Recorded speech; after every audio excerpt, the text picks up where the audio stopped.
Sir Konidela Niharika గారు కూడా పాలిటిక్స్‌లోకి entry ఇస్తున్నారు. తిరుపతి నుంచి పోటీ చేయబోతున్నారు అన్న వార్తలైతే వినిపిస్తున్నాయి సార్. మరి దీంట్లో నిజమెంతుంది? మరోవైపు అటు నాగబాబు గారి కోసం వాళ్ళ తనయుడు వరుణ్ తేజ్ కూడా క్యాంపెయిన్ చేయబోతున్నారు అన్నట్టు కూడా వినిపిస్తున్నాయి సార్. మరి దీని గురించి ఏం చెప్తారు సార్? నిన్న ఆపరేషన్ వాలంటైన్ సినిమా ప్రమోషన్‌లో భాగంగా వరుణ్ తేజ్ రాజమండ్రి ఆ ఏరియాలో పర్యటించాడు. ఆ సందర్భంగా ఒక వార్త వైరల్ అవుతుంది. అదేంటంటే తిరుపతి నుంచి జనసేన తరపున నిహారిక కొణిదెల పోటీ చేయబోతుంది అని. ఎందుకంటే ఇప్పటివరకు మనకు వీళ్ళ ఫ్యామిలీలో నుంచి మగవాళ్ళు మాత్రం రాజకీయాల్లోకి వస్తున్నారు తప్ప విమెన్ ఎవరు రాలేదు. సో నిహారికకు రకరకాల ఇంట్రెస్ట్లు ఉన్నాయని గతంలో కూడా చూసాం మనం. అవును. సో ఆమెకు సినిమా ప్రొడక్షన్ ఉంది, తర్వాత వెబ్ సిరీస్ తీస్తుంది, యాక్టింగ్ చేస్తుంది, రకరకాల ఇంట్రెస్ట్లు అమ్మాయికి ఉన్నాయి. సో రెండోది నాగబాబుకి ఆమె అంటే చాలా ఇష్టం అని కూడా చెప్తారు. అట్లాగే పవన్ కళ్యాణ్తో కూడా చాలా క్లోజ్గా ఉంటుందని.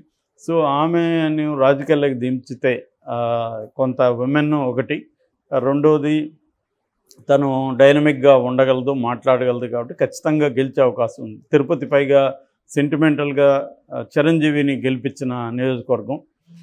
రెండోది కాపు అంటే ముఖ్యంగా బలిజలు అక్కడ స్ట్రాంగ్గా ఉంటారు. అక్కడ ఎక్కువగా ఆ కమ్యూనిటీ నుంచే ఎమ్మెల్యేలుగా గతంలో కూడా అయిన వాళ్ళు ఉన్నారు.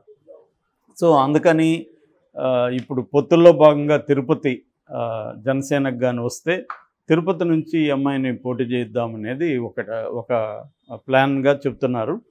దాన్ని అయితే వరుణ్ తేజ్ ఖండించాడు. అటువంటిది ఏమీ లేదు, నిహారిక వచ్చే పరిస్థితి లేదన్నాడు. కానీ అది కొట్టిపారేయలేము. ఎందుకంటే వాళ్ళు ఎప్పుడు అనౌన్స్ చేయాలనేది వాళ్ళకు ఒక లెక్క ఉంటుంది. అంతకుముందు లీక్ అయినప్పుడు వాళ్ళు లేదనే చెప్తుంటారు చివరి వరకు కూడా. అయితే తిరుపతిని బీజేపీ అడుగుతుందనేది కూడా ఒక పుకారు ఉంది. అక్కడ ఇంతకుముందు అక్కడ ఆమె రమా గారు పోటీ చేసి ఓడిపోయారు, మళ్ళీ ఆమెకే ఇస్తారని చెప్తున్నారు. తిరుపతి ఒకటి బీజేపీ వాళ్ళు అడుగుతున్నారని చెప్తున్నారు. అయితే తెలుగుదేశం కూడా దాన్ని మాకు ఇవ్వండి అని అడుగుతున్నారు. ఏదేమైనా అది ఒక క్లియర్గా లేదు. తిరుపతి అయితే తిరుపతి అయితే మాత్రం ఖచ్చితంగా ఎంపీ నియోజకవర్గం, తిరుపతి ఎంపీ నియోజకవర్గాన్ని తమకు ఇవ్వండి అని లేదా ఎమ్మెల్యేది ఇవ్వండి అని అడిగే పరిస్థితి ఉంది. ఒకవేళ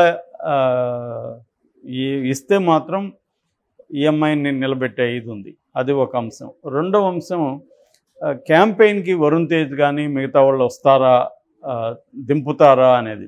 అంటే ఈసారి పవన్ కళ్యాణ్ చాలా స్ట్రాంగ్గా పట్టుదలతో ఉన్నాడు.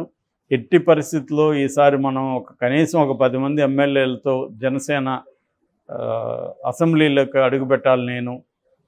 అట్లాగే జనసేన, టీడీపీ, బీజేపీ ప్రభుత్వం గవర్నమెంట్ ఫామ్ చేయాలి, ఆ రకంగా తాను చక్రం తిప్పచ్చు అనేది పవన్ కళ్యాణ్కి ఉన్నది. ఒకవేళ చంద్రబాబు సీఎం అయినా తాను ఒక ప్రెజర్ గ్రూప్గా ఉంటాడు కాబట్టి తనకు ఆల్రెడీ తనకు కరిష్మా ఉంది, జనంలో ఇది ఉంది. తనకి ఇప్పటివరకు ఏంటంటే ఎమ్మెల్యేగా కూడా కాకపోవడం వల్ల చాలా అవమానాలను ఎదుర్కోవాల్సి వస్తుంది. ఈసారి ఎట్టి పరిస్థితుల్లో ఎటువంటి ఇబ్బందులు ఉన్నా, ఎటువంటి డిఫికల్టీస్ ఉన్నా కూడా ఖచ్చితంగా అసెంబ్లీకి ఒక 10 మందితో అయినా వెళ్ళాలి అనేది పవన్ కళ్యాణ్కి చాలా స్ట్రాంగ్గా ఉంది. అందుకని అతను ఎప్పుడూ లేనంతగా గ్రౌండ్ వర్క్ చేస్తున్నాడు. ప్రత్యర్థుల వాళ్ళకు కూడా మాట్లాడుతున్నాడు. ఈవెన్ బీజేపీ వాళ్ళ ఇంటికి వెళ్ళారు, మొన్న తెలుగుదేశం వాళ్ళ నాయకుల ఇంట్లోకి వెళ్ళారు, కలుస్తున్నారు. తనకు మామూలుగా ఇగో ఎక్కువ అని చెప్తారు. అటువంటి ఇగోను కూడా ఆపుకొని అతను కింది స్థాయి లీడర్ల వరకు వెళ్ళి కలిసి మాట్లాడుతున్నాడు. నాగబాబు కూడా అటు పోటీ చేయబోతున్నారు. కాకపోతే పవన్ కళ్యాణ్కి ఒక విమర్శ వచ్చే అవకాశం ఉంది. అదేంటంటే కుటుంబ రాజకీయాలు. మామూలుగా బీజేపీ ఎప్పటి నుంచో కుటుంబ రాజకీయాలు మేము వ్యతిరేకిస్తామని చెప్తుంది. కానీ ఇప్పుడు ఆంధ్రప్రదేశ్లో పొత్తు పెట్టుకుంటే ఇటు తెలుగుదేశం కుటుంబ రాజకీయాల్లోనూ ఉంది, ఎన్టీఆర్ అల్లుళ్ళు, మళ్ళీ చంద్రబాబు కొడుకు, వీళ్ళే రాజకీయాల్లో ఉన్నారు. కాబట్టి బీజేపీ మరి ఏం సమాధానం చెప్తుంది? ఇక్కడ కేసీఆర్ను కూడా కుటుంబ రాజకీయాలని బీజేపీ ప్రధానంగా విమర్శిస్తుంది. దేశవ్యాప్తంగా కూడా వాళ్ళు ప్రధానంగా చెప్తుండేది ఏంటంటే ముఖ్యంగా రాహుల్ గాంధీ, సోనియా వీళ్ళని దెబ్బతీయడం కోసం వాళ్ళు కుటుంబ రాజకీయాలు అనే అంశాన్ని బలంగా తీసుకొచ్చారు. కానీ రీజనల్ పార్టీల్లో కుటుంబ రాజకీయాలు లేకుండా రీజనల్ పార్టీలు ఉండవు. మరి వీళ్ళేమో రీజనల్ పార్టీలతో పొత్తులు పెట్టుకోకుండా బీజేపీ ఉండదు. మరి ఇప్పుడు పొత్తులు పెట్టుకున్నప్పుడు జనసేన తెలుగుదేశంలో కూడా కుటుంబ పాలిటిక్సే. ఇప్పుడు పవన్ కళ్యాణ్ ఉన్నాడు, నాగబాబు ఉన్నాడు. ఇప్పుడు మళ్ళీ వాళ్ళ నుంచి ఎవరో ఒకరు ఎక్కడో చోట పోటీ చేయించే అంశం ఉంది. ఎందుకంటే వాళ్ళకి 20-25 సీట్లు ఇస్తారని చెప్తున్నారు. ఆ 20-25లో కూడా క్యాండిడేట్స్ లేరు.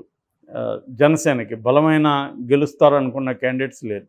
ఇప్పటివరకు మనకి ఒక కందులు దుర్గేష్ పేరు వినిపిస్తుంది, తర్వాత నాగబాబు, తర్వాత ఆయన నాదెండ్ల మనోహర్, పవన్ కళ్యాణ్, 4 పేర్లు గట్టిగా వినిపిస్తున్నాయి. సో మిగతా వాళ్ళు ఎవరెవరికి ఎక్కడెక్కడ పెట్టాలి ఇది గట్టిగా లేదు ఇప్పటివరకు. సో అందుకని కొంత ఎంత తెలుగుదేశం ఓట్లు ట్రాన్స్ఫర్ అయినప్పటికీ కూడా లోకల్ క్యాండిడేట్ కూడా ఇంపార్టెంట్.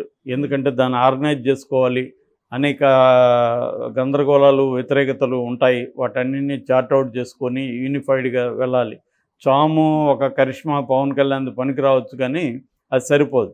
ఎందుకంటే పవన్ కళ్యాణ్కి అంత కరిష్మా ఉంటే లాస్ట్ ఎన్నికల్లో ఎందుకు అంత ఘోరంగా ఓడిపోయారు? పవన్ కళ్యాణ్నే గెలవలేదు కదా, ఆ రాపాక ఒకరే గెలిచారు, ఆయన కూడా జంప్ అయ్యారు. కాబట్టి ఏంటంటే ఓన్లీ కరిష్మాతో ఇవాళ ఓట్లు పడే పరిస్థితి లేదు. చాలామంది పవన్ కళ్యాణ్ అభిమానులే ఎలా ఉన్నారంటే, మేము పవన్ కళ్యాణ్ సినిమాని 20 సార్లు చూస్తాము, ఓటు మాత్రం జగన్కి వేస్తామని వీడియోలు చాలా ఉన్నాయి. సో అలాగా ఏంటంటే అభిమానులే నిజంగా వేసుంటే ఖచ్చితంగా పవన్ కళ్యాణ్ గెలిచి ఉండాలి. అభిమానులు వేయించి ఉంటే వాళ్ళు. సో వాళ్ళకి కూడా ఇంట్రెస్ట్ లేదు. ఆయన్ని ఒక సినిమా హీరోగానే చూస్తున్నారు, ఇప్పటికి కూడా రాజకీయ నాయకుడిగా చూడట్లేదు. అందుకని ఆయన కొంత ఈ ఆలోచన చేస్తున్నట్టుగా ఉంది. అది మంచిదే. ఎందుకంటే ఎట్లాగూ నెక్స్ట్ 2029కి 33% విమెన్ రిజర్వేషన్ రాబోతుంది అసెంబ్లీలో కానీ పార్లమెంట్లో అన్ని చోట్ల. సో అప్పుడు చచ్చినట్టు అన్ని పార్టీలు కూడా 33% ఇవ్వాలి టికెట్స్. అదేది ఇప్పటి నుంచి కొంతమందిని దించగలిగితే ఉమెన్ని పాలిటిక్స్లకి, అప్పటికి ఇంకా వాళ్ళు కూడా యాక్టివ్ అవుతారు 2029కి. భవిష్యత్తులో ఉమెన్ పాయింట్ ఆఫ్ వ్యూలో నుంచి కూడా జెండర్ పాలిటిక్స్లో వీళ్ళు కూడా యాక్టివ్ అవుతారు.